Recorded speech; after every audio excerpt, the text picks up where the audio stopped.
തമിഴകത്തിൻ്റെ pop ഗായിക ശുഭ ചേച്ചിയാണ്. അപ്പോൾ ഒരു ദിവസം ചേച്ചിയുടെ കോള് വരികയും ചേച്ചിയുടെ മുമ്പിൽ ശബ്ദം ഇമിറ്റേറ്റ് ചെയ്യാനുള്ള ഒരു ഭാഗ്യം ഉണ്ടായി. അപ്പോൾ തേന്മാവിൻ കൊമ്പത്ത് എന്ന ചിത്രത്തിൽ വളരെ മനോഹരമായ ഒരുപാട് പാട്ടുകൾ നമുക്ക് സമ്മാനിച്ചിട്ടുണ്ട്. പക്ഷെ അതൊരു ഭയങ്കര സ്പെഷ്യലാണ്.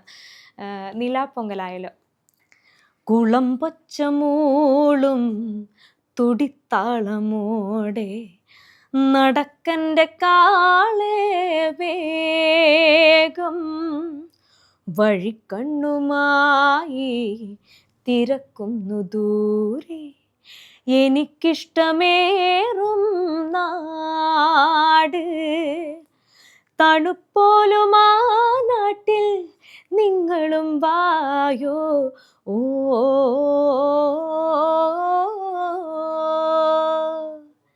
നിലാപ്പൊങ്കലായാലോ പാടടി നീ